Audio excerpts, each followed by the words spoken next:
Okay, so here we are with single-walled hive that I made. It's a little beat up, but that doesn't matter. This here particular one is 3/4 inch. A lot of them, that's a standard size, use 3/4 inch plywood. So we're going to cut this down. That's the first step. If you have a store-bought one, in all likelihood, it's probably going to be 9 5/8 inches deep. I made this myself and I wanted to go a little deeper, just experimenting. It's 11 1/4, but yours is probably 9 5/8 somewhere. And this is a great little plan that you can get, very simple, on how to construct a hive, single page. It's from B-Source. You can download that. So I take this plan. We're going to have a standard 9 5/8 inch deep brood box, but we're going to cut it an inch shorter. So instead of that 9 5/8, we're going to cut ours at 8 5/8. So mine has handles. So the first thing I'm going to do is pop out the handles. Yours may or may not. I'm using an impact driver. You can use a drill. This, if you're wondering, an impact driver is specifically made for screwing in materials, whereas a drill does both. But either one will do. Okay, so there we go. We got this out, got our handles off. And where you should be cutting down from is the top. So the frames sit in here. You want to cut this lip off because we're going to make a new one. So you're going to cut the top of the hive off. So if you're using a jigsaw, just take your tape, 8 5/8 on the money, 8 5/8 on the money, and I like to do a middle line just to make sure that you can tell then if there's a warp in the wood or not. Get your straight edge, and then you cut it. And so I'm going to show you how to do a jigsaw cut here, but then I'm going to go onto the table saw with this. So nice straight line right down the middle, and there's your line. I'm going to follow that line.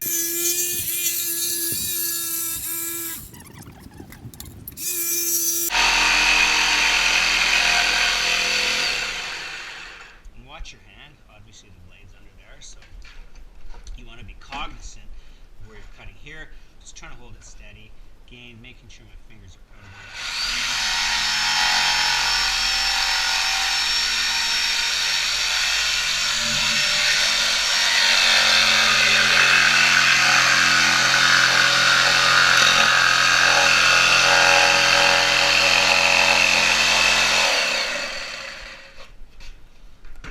See, that cut's pretty straight.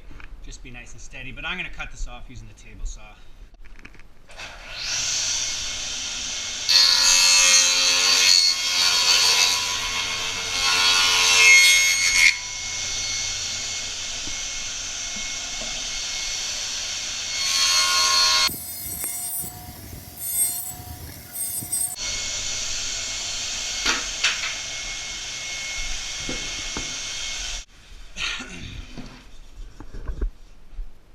Okay, so we've cut our box down now to 8 5/8 inches.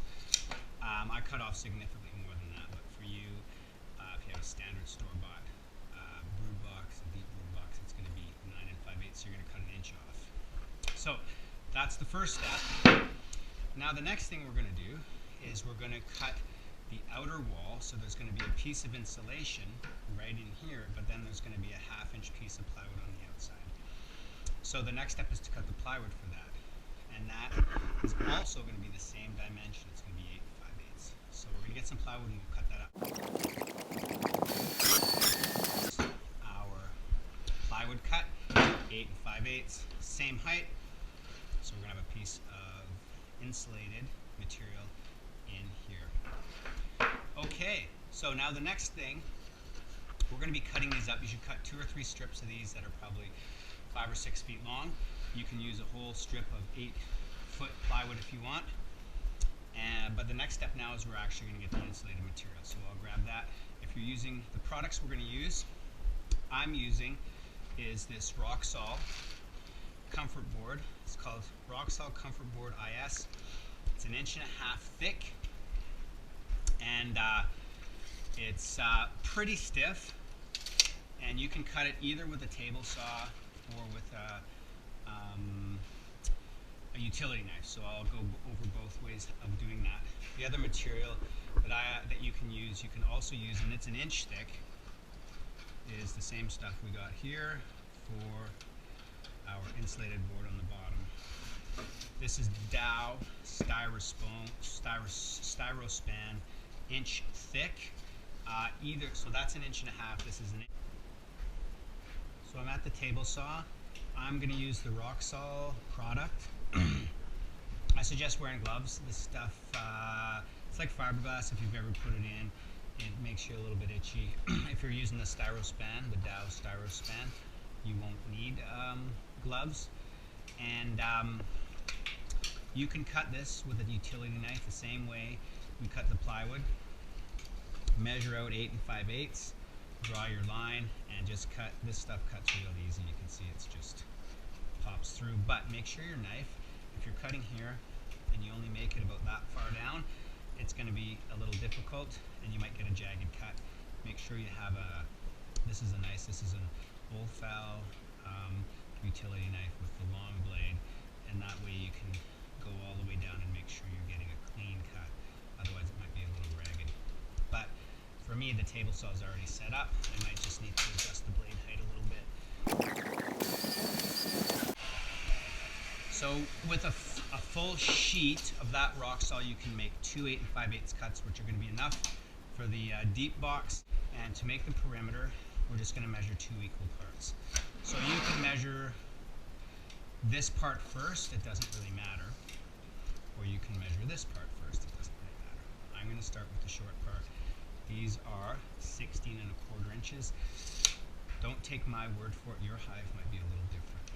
If you have a 1-inch piece here or a 5/8 piece, it's going to affect your full distance. But mine's 16 1/4, so I'm going to go ahead again. You can use your utility knife and cut those. I'm going to use my miter saw. So 16 1/4 twice here.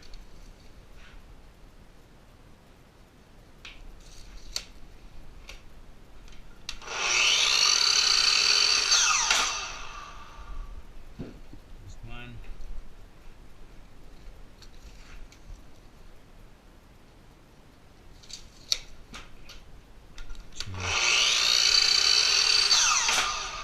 Piece there, and you know what, if you have scrap pieces, it doesn't matter. If you only got a piece, say that comes up to here, just cut another piece and add it on. It's not going to really matter. Okay, and that's if you miscut too, you always have that option. So now I've got my 2 end pieces, and if you had done it this way, it wouldn't matter. You just measure the other way. Now what you want to do now is cut a piece that's as long as everything, the wood and the insulation, and butt that insulation up a little bit. You don't want to squeeze it too hard, but you want to butt it up a little bit and just see what it's at. So here we are at, I would call it 22 3/4. So I'm going to cut 2 pieces that are 22 3/4, and those are going to make up these ones here.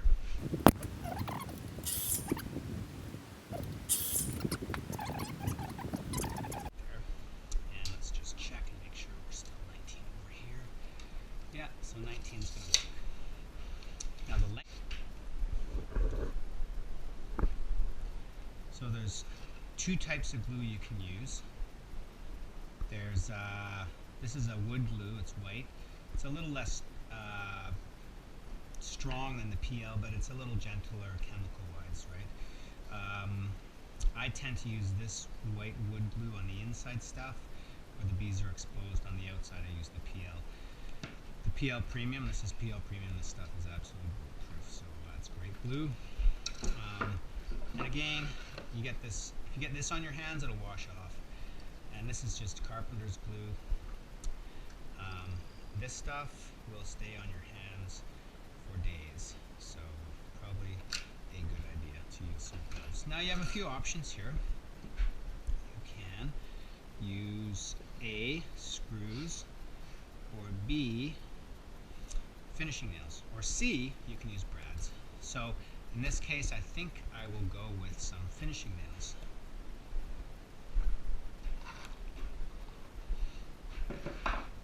So here's finishing nails. That's kind of the easiest way to go. I want to get a little bit of dexterity here when I put this first nail in. So here it is. Just tap it nice and gentle. Make sure it's flush. You might want to hold it in place with your finger. It's a little tricky, and it's actually easier to use brad nails and screws, but this does work. It's just the first couple of nails are always a little bit on. The first corner is the hardest one. And again, I got a screw here, and a nail here, and a screw there. It doesn't matter, you know. These aren't made for beauty. I like making decorative hives too, but you know, first and foremost, you want to make sure your bees are snug and warm and dry. Okay, so I'm just going to keep going around. That's kind of how I like to do it.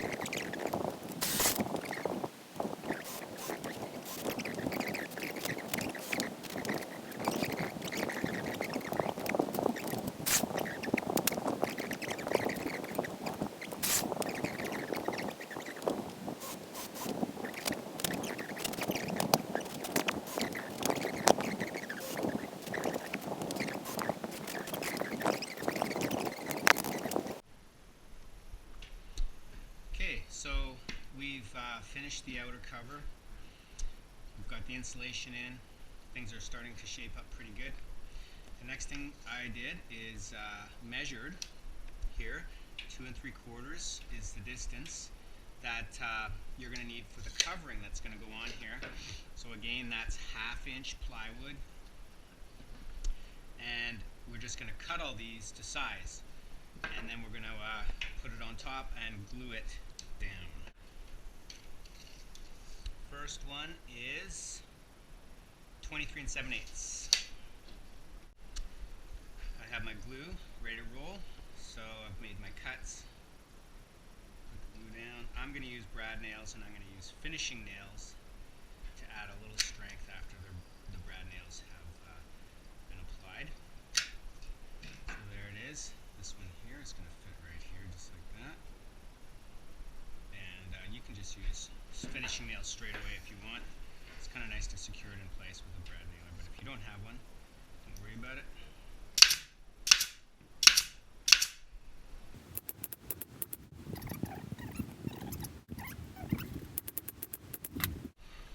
Okay, so I've put in these 2-inch spiral finishing nails all the way around in addition to the brads. So I got a couple more here to go.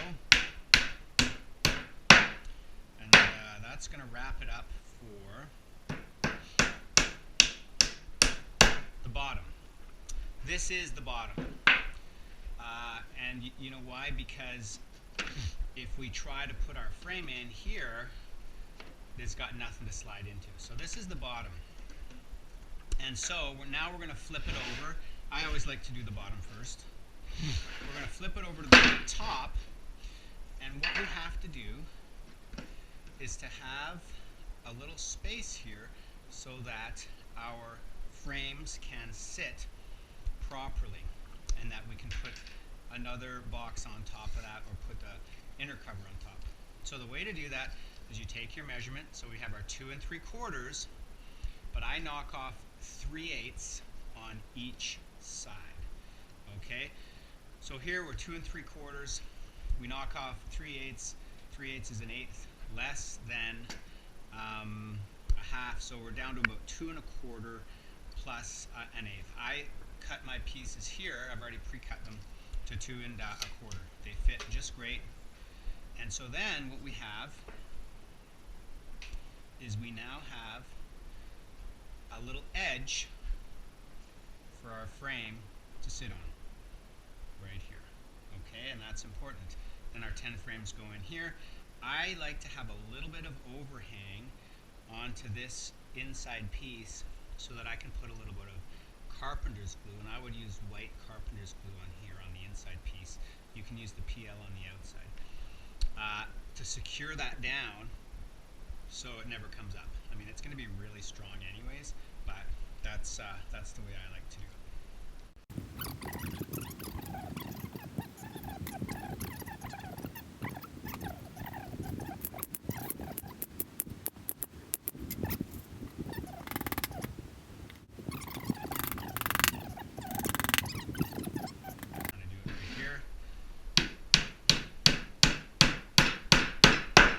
down. Now you'll notice there's probably a little bit of glue right here. Push that bead right in, and that'll form a real nice bond with the top glue piece here. And now all we have to do is put on our, in this case, these ones are 2 3/4 inch, these 2 3/4 inch pieces. All right, so the hive now, the top and the bottom have been closed in, and we can now check the frame. It's a good idea just to make sure that everything's going to fit. The frame should slide nice and freely all the way from one end to the other. And then you know when you put your 10 frames in there, you're not going to have any problems.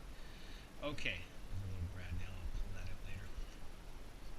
The next thing we're going to make now is these vented holes, so that, and they're made with doweling, so that they keep the bees away from any of the insulation on the inside.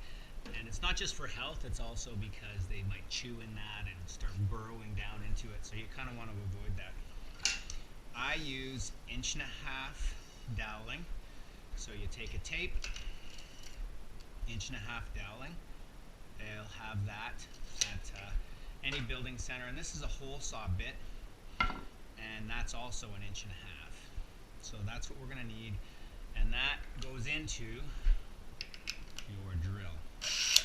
Make sure your drill, if it's not a plug-in, make sure it's got a freshly charged battery, because you're going to push it a little bit. So now what we do is measure the width of the hole of the sidewall of the hive. If you're using an existing hive already, it might be a little different, but it's probably somewhere in the area of 2 3/4 inches, which is what we have. So we're just going to mark and cut 4 of these. And you can use your jigsaw or whatever saw that you have, your miter saw if you have one. So now we're going to cut the vent holes for the doweling. I've cut the dowels. They're 2 3/4 in this case for my particular hive. And I like to go 5 inches over from the edge and 2.5 inches down from the top. So just take your tape, 5 inches, and then 2.5. There's your mark right here. Take your hole saw, and I'm going to go through drilling with a hole saw. You'll need something, I find a screw works really well when you're dealing with a hole saw, because you have to, each layer, there's 3 layers, you have to dig the material out from the inside here. There's still some from a cut I made before. You want the inside of this to be clear before you start drilling. So here we go. This is what it looks like. We're going to drill this out, and I'll stop at each layer.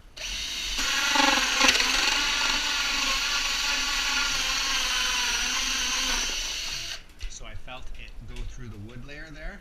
So now you take a screw, and there's 2 holes in the side of a hole saw. This one came out really easy.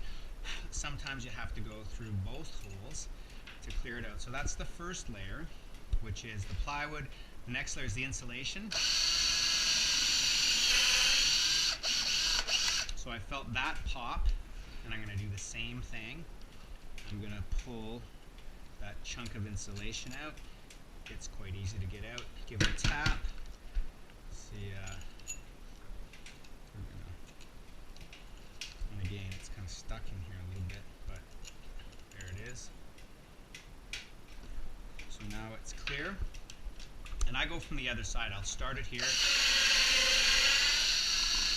Now I'm going to flip it up, flip the hive up. There's the hole from here that's gone all the way through, and I just use that as a guide.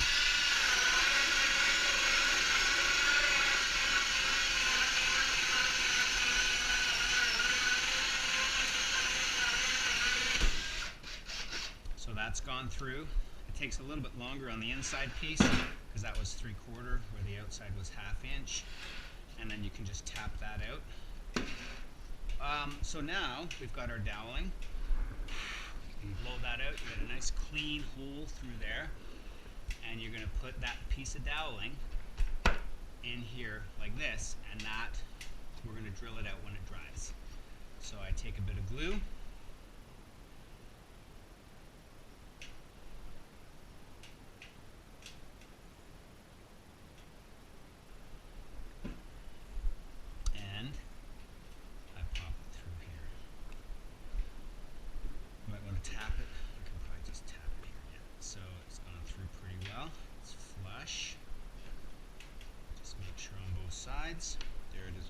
side, and it's good to go. So you're going to put on either edge. I do it this way. You're going to have entrances here, so there's going to be ventilation coming in this way, and there's usually a top entrance here. So they have some air coming in this way. I like to give them a little bit of a cross venting. So the way that you put your frame in, you're going to have your vents perpendicular to that. You could probably do it the other way, but that's just the way that I usually do it. So I'm going to put 2 more in on the other side. We're now in the home stretch. Everything's dried. We cut our dowels, drilled the holes, the glue's dry. I've drilled out these ones, so here's how you do it. I think most corks, I got these at the building supply store. You can obviously probably get them at a winemaking store. These are, I think they come in sizes of 7/8 and maybe 1 inch or something. So I have a 7/8 bit here, one of these flat bits. You can get them at the store for pretty cheap. And now just drill, try to find as close as you can to the center of the dowel and just drill it out. And it takes a couple minutes, so I might kind of just do it for a few minutes and then jump ahead. So here we go, and just rotate as you go. That helps to take the material out.